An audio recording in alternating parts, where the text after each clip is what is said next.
Hi everyone, welcome back to my channel. My name is Nicole, and in today's video, we are going over 10 things that are keeping your home from looking its absolute best.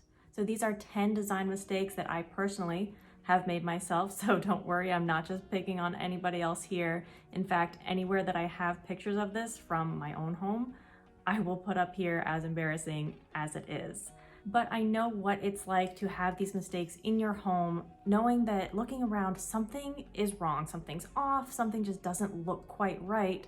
But if you're like me, you're not a designer, you don't have that kind of decorating background, it's hard to understand what exactly is going on there that you're not quite liking. Now, when I sat down and started making the list of the things I wanted to talk about in this video, that list just kept growing and growing and growing. So this will be a part 1. Part 2 will be coming here soon. I've made a lot of mistakes. And these are all things that I think you've probably seen, maybe have done yourself, or things that could just be helpful moving forward in trying to figure out what is going to look best for you.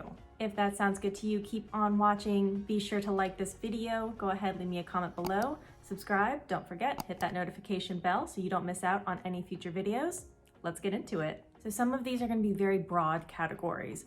Mistake number 1 is going to be under the super category of lighting. So what do I mean by that? There's a lot of things that can go wrong, and again, I'll show you all of my mistakes that I can. Our first mistake with lighting has to do with the warmth or coolness of the light. So there is that Kelvin scale. Anytime you buy a light bulb, you can look at the back and you'll see somewhere that says 2500K, 6000K, 3000K, something like that. So that is the Kelvin lighting scale, and that is going to show you how warm or cool that lighting is. Typically speaking, warm light is going to look a little bit better, it'll feel cozier, and it won't be that kind of stark, in-your-face, blinding white light. Something in that higher Kelvin rating, that 5,000, 6,000, all of that, is going to be your office spaces, your hospital spaces, anything that needs to be incredibly bright. Make sure that you're alert, awake, and ready to go. We don't look the best in that type of lighting, probably don't feel the best either, and having that nice cozy feel is really what we're looking for. So something more in that 25 to 3000 Kelvin is what you're going to want to aim if you can. Another issue with lighting is keeping it very one-dimensional. When you get into a house, typically it has those pot lights so that you have that direct overhead lighting beaming straight down.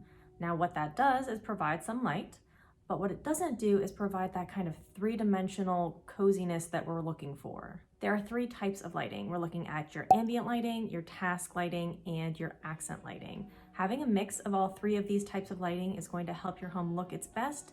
It gives you opportunities to really bring yourself into your design style through different types of lighting, and it helps you adjust that level. Sometimes we want something to be very bright. Other times we're trying to wind down at night. We want to turn those lights down a bit.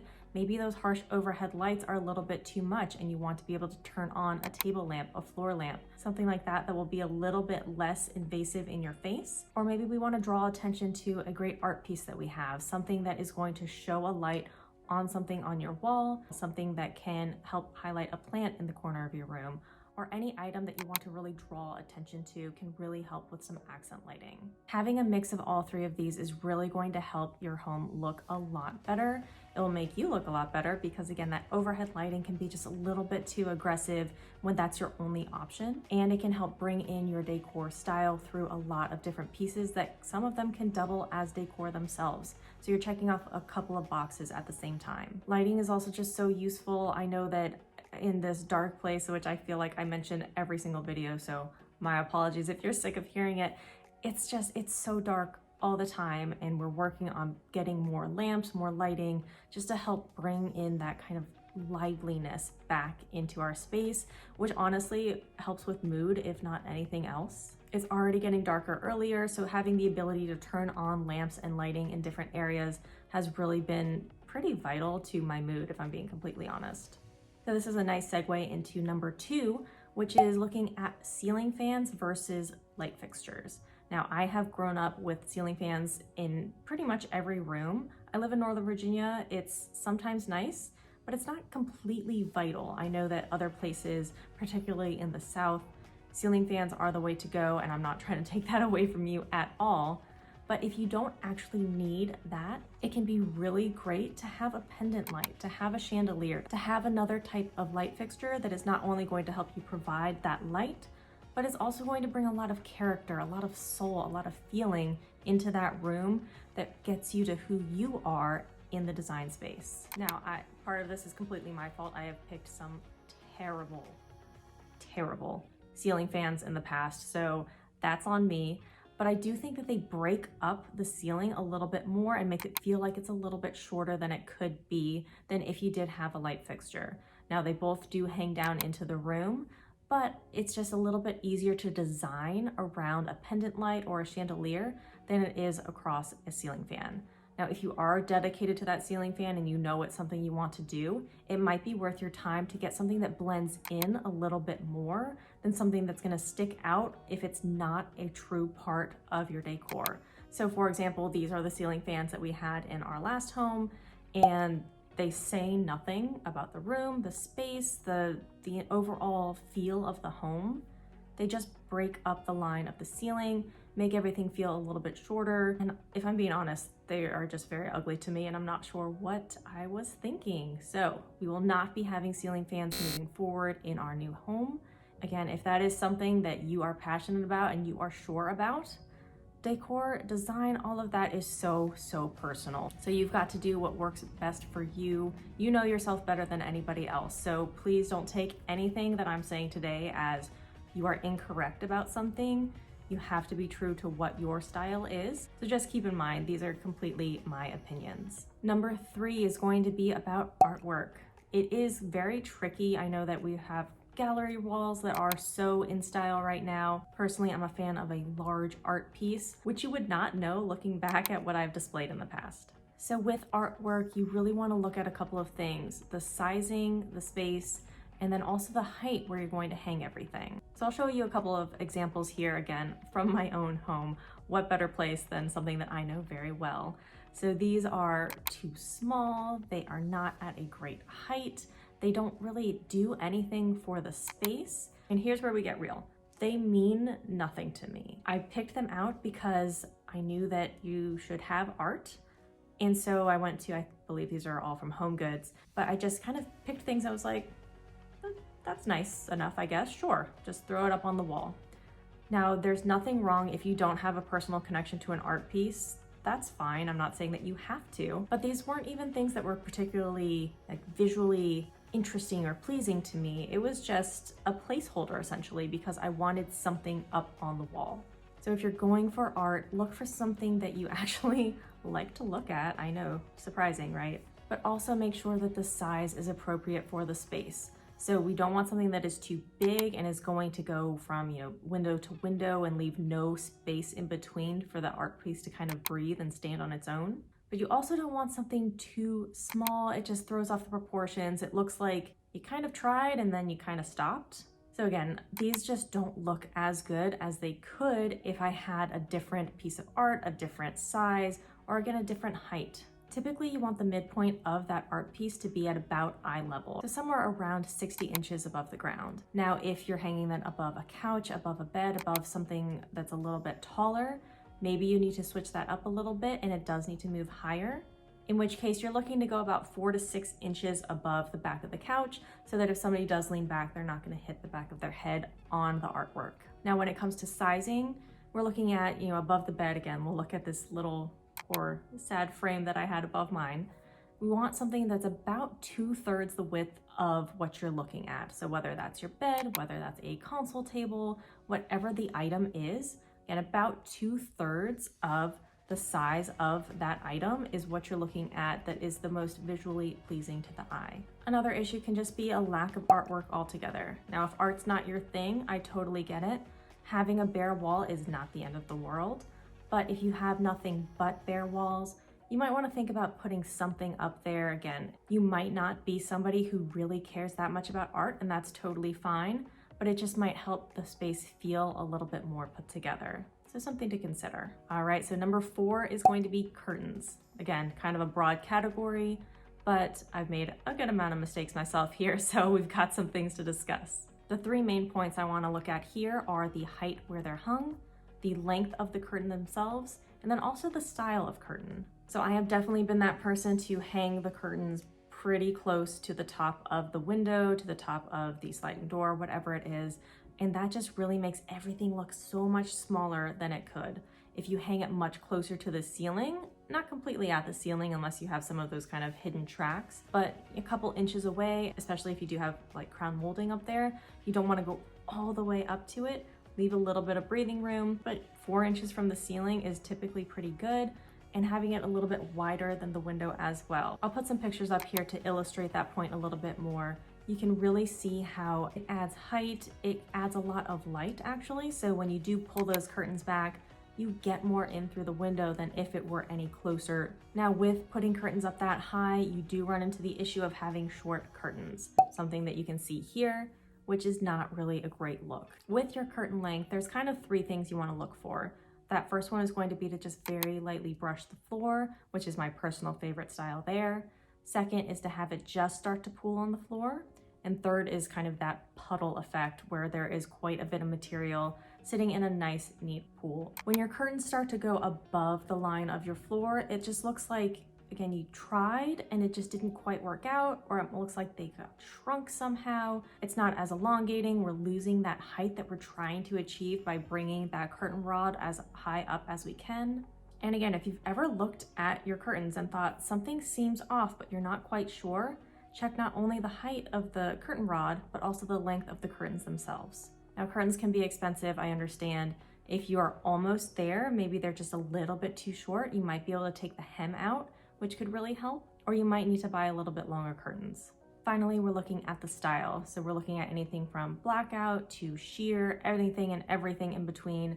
Basically, here you just want to look at the function of your space. Once you know how much light needs to be blocked, you also want to look at the top of the curtain. How is it actually attaching to the rod? Now you can go with the grommet style, which honestly kind of looks like a shower curtain and is not a personal favorite. That being said, did I have grommet curtains in the past? You bet I did. Not one of my finer moments and not something that I plan on using moving forward, but it is an option. It's very easy. You just slide it all on the curtain rod and you're done. You also have the ones with the fabric bunched at the top, or one of my personal favorites right now are these ring clips. You can do a lot of different things with them. They are so pretty. You can get different styles, and it just really helps with, again, bringing in your decor style just to another piece. It brings a lot of visual interest to the top of a curtain, which is not something that you probably typically think about. Moving on from the curtain, number 5 is going to be look at what's actually in the window itself, or as you can see over here, the blinds. So I personally am not a fan of blinds, and it's something that I've always had in the past. I believe I probably had these exact ones, and it's just something that you need to block some of the light, so you get blinds installed and you're done. Now there's nothing wrong with blinds, but there are so many other options that I didn't really know about, and I'm really excited to try something different in the future. Now, if you are going to go with blinds, I would go with something like this a little bit more than say those thin metal ones. They break easy, they bend. It's not the best clean look that you could get, but personally, I'm really excited to look into something like roller shades. So they are a little bit more clean, sleek, modern looking. They've been around forever, so they are by no means something new, but it's just not something I had ever considered in the past. A lot of different color choices, fabric choices, and they also look great paired with those curtains. Now you can also go with something like a Roman shade. You can look into the honeycomb versions. There's also something like plantation shutters, which we're gonna get controversial here. I think they're terrible, but I know a lot of people are very, very attached to them. I think they just look a little bit too heavy, too chunky, and a little bit more old school. Now again, if you love plantation shutters, something else to look in instead of blinds, totally up to you. But just keep in mind, there are so many options. Definitely do your research here. You might find something that surprises you. And again, I'm excited about shades. Kind of weird, but it's kind of fun. Number 6 is going to be a lack of cohesiveness. So basically, when I put everything together, we didn't actually put everything together. We bought things one at a time and didn't think about how they were going to work with anything else really. So when you're looking at something like the living room, the couch, the coffee tables, any of the decor items, we actually had this piece in the living room as well, which as you'll see doesn't match anything else. There was no real thought put into how will this look together. It was, I like that piece, I like that piece, Most of them are not great and I don't like them anymore, but that's a topic for another day. But when you look at things just as an individual instead of how it's going to go with all of your other items, it breaks up your room, it breaks up your style. You can see it very clearly in a single room, but that continues on throughout the home sometimes. Again, you can just tell that something is wrong, something is missing, something is off. Maybe you don't quite know what it is. Think about when you're purchasing items, how it's really going to work with everything else. Even if you find something and you absolutely love it, if it doesn't quite work with what you're going for, maybe it's a piece that you need to skip for now. Number 7, so these pictures are from when we sold our home, so everything was cleaned up quite a bit, but clutter. There has just always been clutter and it drives me insane. Now, when you're used to seeing that every day, you almost become blind to it. You don't really notice it anymore, and then when you finally do kind of wake up to it, you realize how much stuff is out. It can be a little bit overwhelming. So cutting down on clutter can really help out. We're looking at storage, we're looking at places you can put all of that. We're also looking at maybe just changing the lifestyle a little bit. So like I said, I've always just had a lot of stuff and a lot of it didn't mean as much to me or just doesn't have as real a purpose. So one of the things that I'm looking at doing that, again, very excited about in the new home is going more towards a minimalist decor style. It will by no means be true minimalist. I think that that can be taken to an extreme that, I mean, I like things. I don't want to get rid of everything, but I just want it to be much more clean, much more intentional and not look messy. Things that you have out that can be put into something else. We're looking at decorative boxes, we're looking at baskets. Trays are also great to kind of corral items together, make them a little bit more cohesive. All of this that can help cut down on just the kind of random assortment of items out is really going to help your home look better. All right, number 8, I'm just gonna say flat. So we're looking at something that there's just no dimension, there's no interest, there's nothing that kind of pulls you in and lets you look at something that you enjoy. It's more just there. So this can be anything from truly just being flat, like your bedspread. If there's no fluff, if there's no texture, there's nothing to it that really makes it look cozy, inviting, then that's something that's just, I would consider flat. Now, from a less literal interpretation of flat, like you could see there, we're also just looking, like I said, tone, texture, having different pieces. If everything is the same color, if everything is the same fabric, it's just not as fun. It's not as interesting. It doesn't read curated for you. It does not read you. Bringing in that texture, those different colors, those different items is really going to bring a lot of warmth, a lot of coziness, put a little bit of yourself in the look of your home that really is going to personalize it and make it that much more meaningful to you. Along those lines, number 9 is not taking the opportunity to add decor to something like your coffee table, your kitchen island, different counters, different surfaces that might just be completely bare, or again, they might have a lot of clutter on them. So as you can see here, I guess you could say I tried. There's a tray here, but that's about it. But it doesn't do anything for the space. It doesn't really serve that much of a function. I'm not quite sure why there's a tray here and yet there is nothing in the tray. Interesting choice, all right. But again, this is a place where you can really make a statement. This is where you can really inject that personalization into your home. It doesn't need to be anything overly fancy or overdone, but adding something like a tray with some items for the space. So maybe that is where your coasters go, where you can put a nice floral, where you can do coffee table books, a candle, anything else that can just add a little bit of life and interest to the space. But again, it's all together. So it's not creating a cluttered look. It creates a nice image, display, and another way for you to add interest to your room. Now, last but not least for this video, number 10 is going to be not listening to yourself. So I know I've been pointing out things that might be going on in your home right now, and you could love them. And that means that they are for you. So just because you hear somebody say that, that is wrong from a decorating style, if that's what you wanted to do, if that was your intention and it makes you happy, do it, keep it. That is for you. Your home is your space, and you should make no apologies for that. So a lot of the mistakes that I've made myself are just because I knew that something was the right thing to do. Now, I didn't know how to execute it, so it didn't actually look good in the end, but I was wasting time, I was wasting money on these items that, again, they didn't really mean anything to me. There was no true intention behind them besides, I'm pretty sure a piece of art should go here.